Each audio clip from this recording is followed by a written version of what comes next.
माननीय प्रधानमंत्री जी को नमस्कार।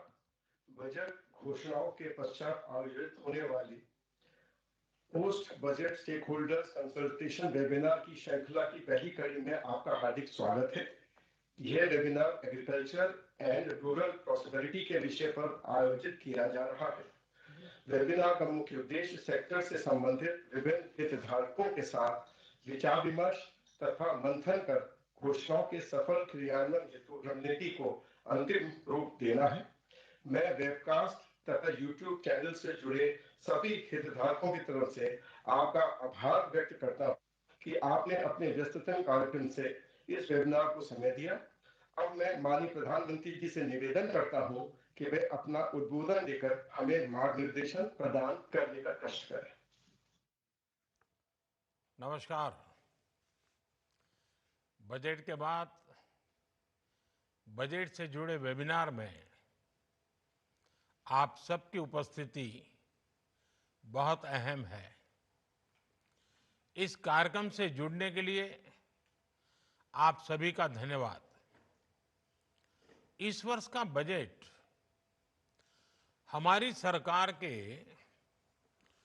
तीसरे टर्म का पहला पूर्ण बजट था। इस बजट में हमारी नीतियों में निरंतरता दिखी ही है, साथ ही विकसित भारत के विजन में नया विस्तार भी दिखा। बजट से पहले आप सभी स्टेक होल्डर्स ने जो इनपुट दिए, जो सुझाव दिए, वो बजट बनाते समय बहुत काम आए। अब इस बजट को और ज्यादा प्रभावी रूप से नीचे उतारने में, सही में उसका अच्छे से अच्छा, जल्दी से जल्दी आउटकम मिले, सारे निर्णय नीतियां प्रभावी बने, उसमें आप सबकी भूमिका और बढ़ गई है। साथियों, विकसित भारत के लक्ष्य की ओर बढ़ रहे भारत के संकल्प बहुत स्पष्ट है। हम सभी मिलकर एक ऐसे भारत के निर्माण में जुटे हैं जहां किसान समृद्ध हो, किसान सशक्त हो। हमारा प्रयास है कि कोई किसान पीछे न छूटे। हर एक किसान को आगे बढ़ाएं। हमने कृषि को विकास का पहला इंजन मानते हुए अपने अन्नदाताओं को गौरवपूर्ण स्थान दिया है। हम दो बड़े लक्ष्यों की ओर एक साथ बढ़ रहे हैं। पहला, कृषि सेक्टर का विकास, और दूसरा, हमारे गांवों की समृद्धि। साथियों, पीएम किसान सम्मान निधि योजना 6 साल पहले लागू की गई थी। इस योजना के तहत अब तक लगभग 4.25 लाख करोड़ रुपए किसानों को मिल चुके हैं। इतनी राशि करीब करीब 11 करोड़ किसानों के खाते में सीधे पहुंचाई गई है। 6,000 रुपये सालाना की इस आर्थिक मदद से ग्रामीण अर्थव्यवस्था सशक्त हो रही है। हमने एक किसान केंद्रित डिजिटल इंफ्रास्ट्रक्चर तैयार किया है ताकि देश भर के किसानों तक इस योजना का लाभ पहुंच सके। यानी इसमें किसी बिचौलिए के घुसने या लीकेज की गुंजाइश ही न रहे। नो कट की कंपनी। ये इस बात का उदाहरण है कि अगर आप जैसे एक्सपर्ट और विजनरी लोग, अगर उनका सहयोग होता है तो योजना जल्द से जल्द सफल होती है और ज्यादा अच्छा परिणाम देती है।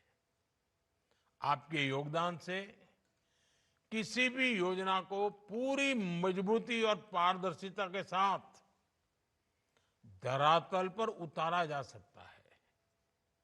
मैं इसके लिए आप सबके सहयोग की और हमेशा सक्रिय सहयोग देने के लिए आपकी सराहना करना चाहूंगा। अब हम इस साल के बजट की घोषणाओं को जमीन पर उतारने के लिए मिलकर के तेजी से काम करें, ये आवश्यक है। इसमें भी आपका सहयोग पहले की भांति तो मिलेगा ही, लेकिन और ज्यादा मिले, और व्यापक मिले, हर सेक्टर में मिले। साथियों, आप जानते हैं आज भारत का कृषि उत्पादन रिकॉर्ड स्तर पर है।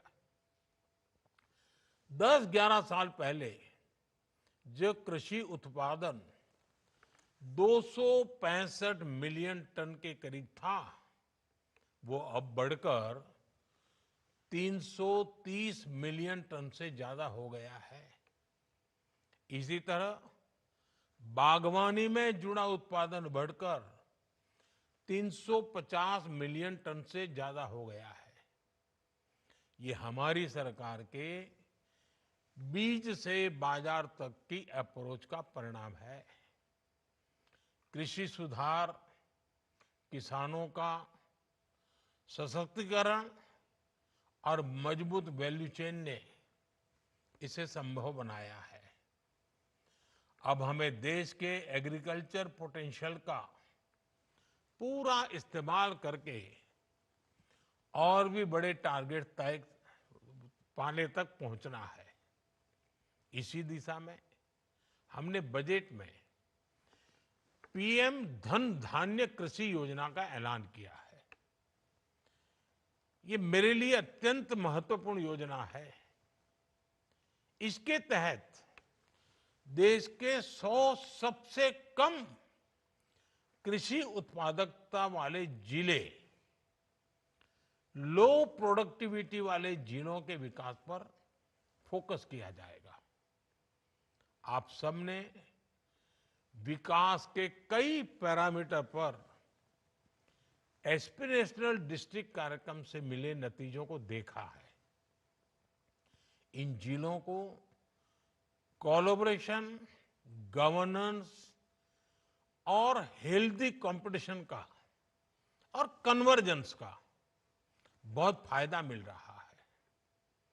मैं चाहूंगा कि आप सभी ऐसे जिलों से मिले परिणामों का अध्ययन करें और उसकी लर्निंग से सीखते हुए पीएम धनधान्य कृषि योजना को इन 100 जिलों में बहुत तेज गति से आगे बढ़ाएं। इससे इन 100 जिलों में किसानों की आय बढ़ाने में मदद मिलेगी। साथियों, पिछले कुछ वर्षों में हमारे प्रयासों से देश में दाल का उत्पादन बढ़ा है और इसके लिए मैं किसानों का अभिनंदन भी करता हूं। लेकिन अभी भी हमारी घरेलू खपत का 20% विदेशों पर निर्भर है, आयात पर निर्भर है। यानी हमें अपने दलहन उत्पादन को बढ़ाना ही होगा। हमने चने और मूंग में आत्मनिर्भरता हासिल कर ली है, लेकिन हमें तुअर, उड़द और मसूर के उत्पादन को बढ़ाने के लिए और तेजी से ज्यादा काम करना ही है। दाल उत्पादन को गति देने के लिए आवश्यक है कि उन्नत बीजों की सप्लाई बनी रहे और हाइब्रिड किस्मों को बढ़ावा दिया जाए। इसके लिए आप सभी को जलवायु परिवर्तन, बाजार की अनिश्चितता और दाम में आने वाले उतार चढ़ाव जैसी चुनौतियों के समाधान पर फोकस करना होगा। साथियों, पिछले दशक में आईसीएआर ने ब्रीडिंग प्रोग्राम में मॉडर्न टूल्स और कटिंग एज टेक्नोलॉजीज का इस्तेमाल किया।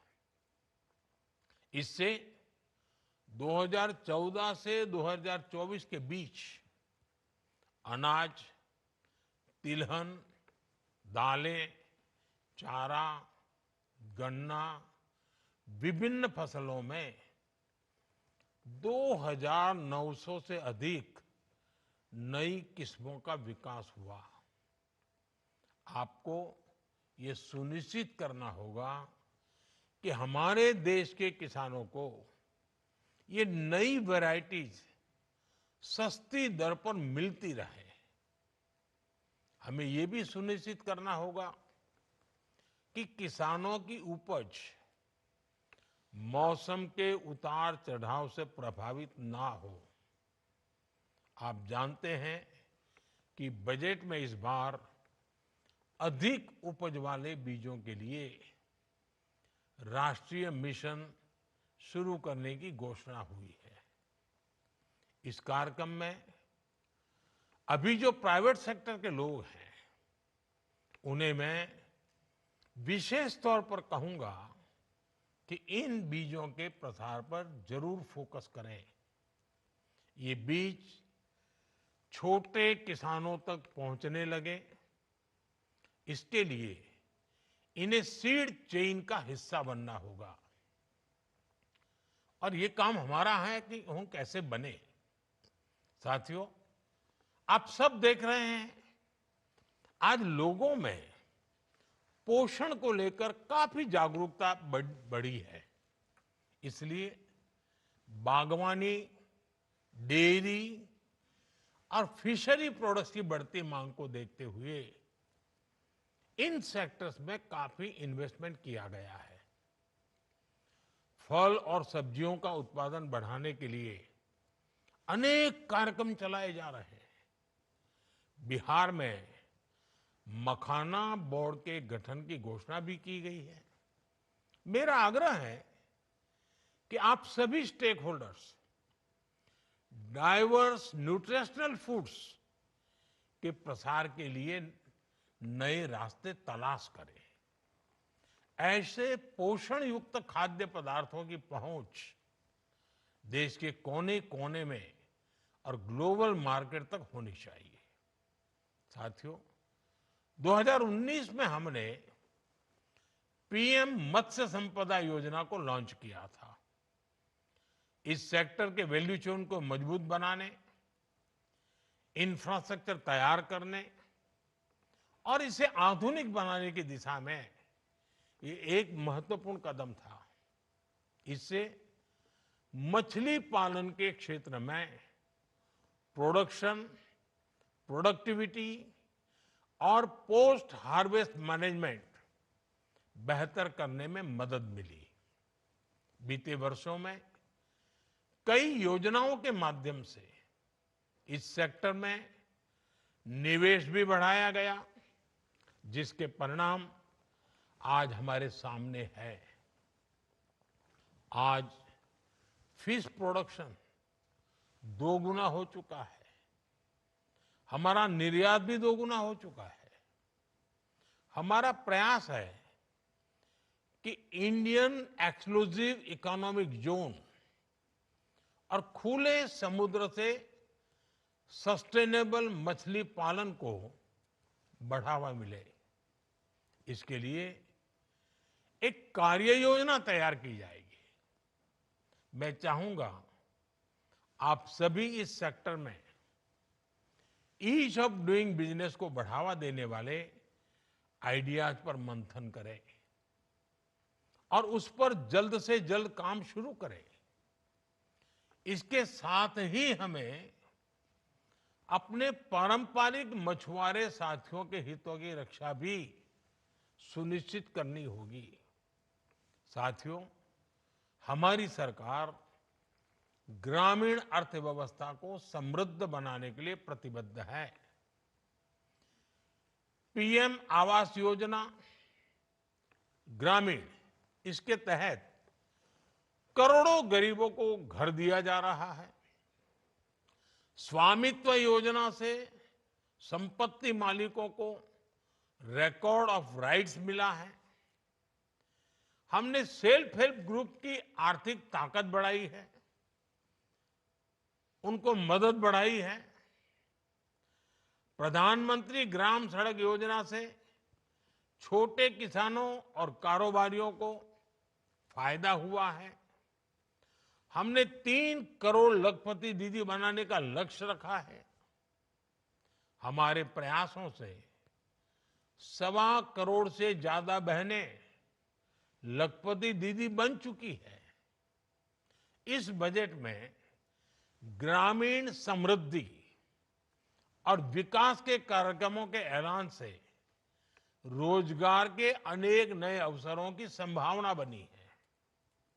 स्किलिंग और टेक्नोलॉजी में निवेश से नए मौके बन रहे हैं। आप सभी इन विषयों पर जरूर चर्चा करें कि कैसे अभी चल रही योजनाओं को और प्रभावी बनाया जाए। इस दिशा में आपके सुझाव और योगदान, इससे सकारात्मक परिणाम जरूर मिलेंगे। हम सभी की सक्रिय भागीदारी से ही गांव सशक्त होंगे, ग्रामीण परिवार सशक्त होंगे और मुझे विश्वास है कि ये वेबिनार सच्चे अर्थ में जल्द से जल्द, कम से कम समय में अच्छे से अच्छे ढंग से बजट को क्रियान्वित करने का, और वो भी आप सबके सहयोग और सुझाव से करने का। अब ऐसा ना हो कि इस वेबिनार में बजट नया बनाने की चर्चा हो। अभी ये बजट बन चुका है, अभी योजना आ चुकी है। अब हमारा सारा फोकस एक्शन पर होना चाहिए। एक्शन के अंदर कठिनाइयां क्या है, कमियां क्या है, किस प्रकार के बदलाव की जरूरत है, उस पर जरूर हम ध्यान दें। तब तो जाकर के वेबिनार परिणामकारी होगा। अन्यथा हम 1 साल के बाद जो बजट आने वाला है उसकी चर्चा आज कर लेंगे तो अभी जो हुआ है उसका फायदा नहीं मिलेगा। और इसलिए मेरा आप सबसे आग्रह है कि हम जो बजट आया है, अब उसी बजट से हमने 1 साल में लक्ष्य हासिल करने हैं। और उसमें सरकार अकेली नहीं, इस क्षेत्र के सभी स्टेक होल्डर्स एक दिशा में, एक मत के साथ, एक लक्ष्य के साथ चल पड़े। यही एक अपेक्षा के साथ आप सबका बहुत बहुत धन्यवाद।